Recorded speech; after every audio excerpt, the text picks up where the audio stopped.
Hi, thanks for watching. I'm Alia Luria and I am the designer behind the design group Crypto Knits. This video is an overview and a little bit about the construction of the first design in the Colors of Lumin collection called Chiti Solace. So if you're not familiar, each of these designs in this collection, which I've entitled Colors of Lumin, is based off of a scenario or a character in my science fiction fantasy series, Artifacts of Lumin. So Lumin is the name of the planet, and Chiti is a character in the series, and her design is essentially a wrap. And so if you follow along, there will be multiple designs, each from this collection, each of them focusing very heavily on a character, and those were the inspiration for the designs for this. So the first design is called Chiti Solace, and it is knit out of the Blue Brick, which if you're not familiar with the Blue Brick, I will link to their site below, but they are a shop out of Toronto that does a lot of gradient yarns, and I happen to really enjoy their gradient yarns. So Chiti Solace was knit out of 2 skeins of the Blue Bricks gradient in the colorway Bloom. It was knit from the center out. So although if you look at it from the edge to edge, it starts, you know, with the edge and it moves along, and you can see there's like essentially an increase along here.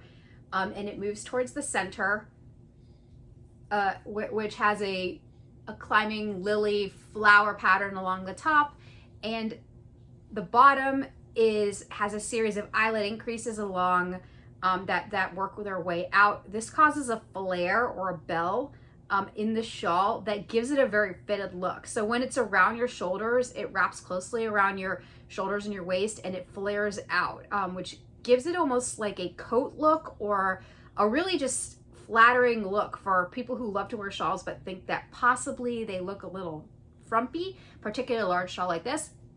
So, and then again decreases along the other side towards a point. So how would you construct a shawl like this seamlessly? And I do that using Judy's Magic Cast On. And so when I release this pattern, and you know, if you're watching this video because you bought the pattern, then you'll see in the PDF that I have a bunch of links to other videos that will help you with the details of the construction on casting on. I have a video on doing the cast on specifically for this shawl. I also have a video on working some of the stitches that are in the details of the shawl, which if you get very close, we have some, you know, 7-to-1 decreases, and we have some other kind of stitch work within there that is worth explaining in a little detail. And so you'll see in the video those kinds of techniques to make sure that you're able to knit the shawl exactly as I have. But from the shawl itself, it's actually started in the center, and I'll flip it to the wrong side so that you can see, and I will get closer to the camera. So, and I've left the tail here so far to kind of give you, see, tail. So this is the only tail that you have to weave in, and then the tail on the outside ribbing is the other one that you have to weave in. So you actually cast on using Judy's Magic Cast On right in the middle here. So this is the number of stitches that are cast on, and then from there you essentially work increases every other round all along with you knit in the front and back, and you do eyelets along the whole edge. So that's how you get your increases. So that's how the gradient goes from green, which is the beginning of a skein of Blue Brick, and it goes from green to like this tan color to pink to purple, and then I end with 1 skein of yarn, and I pick up on the purple of the next skein, and I go back to green. So that's how the shawl is constructed. It's constructed knit in the round using Judy's Magic Cast On from the center out. And so it looks like a whole lot of stockinette, and you're like, am I gonna have to purl all of this? No, You won't, because you're going to be knitting in the round. You're going to have a lot of stockinette, which is nice calming knitting. Now it could also be boring for you if you're, you know, hate just knitting, but at the same time, you will also have kind of this lace motif going up the middle on the top, and you'll have the eyelet increases. And there's a twisted, inside each eyelet, there is a twisted stitch down the middle, and then there is purl stitches on either side to kind of give it this pleating. And so when you hold it up, it actually falls into a pleat and gives it that shaping that's super nice. Now the edge of the shawl is a twisted rib. So with a 2-stitch eyed cord bind off. I really like a nice clean edge. You'll notice that when you buy other of my patterns or when you knit anything I design, I really don't like messy edges. If I can avoid them, I will.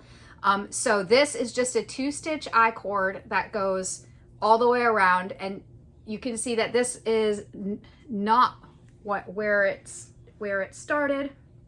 It started on this side. So this is the other side, and here's again the little end that I already wove in and cut off. That's where you bind off. That's where it all ends. So everything else, it can be accomplished inside this whole giant, you know, 1,300 yard shawl with magic knots. And so I will have another video on how to do a magic knot, but those are an easy, great way to keep yourself from having to weave in ends. And it also helps that you know that you don't have any bobbles or weird tension bits inside your piece. So that is the basics of the construction for this project. Essentially, you will cast on Judy's Magic Cast On over 2 circular needles. So that's why the pattern calls for 2 circular needles.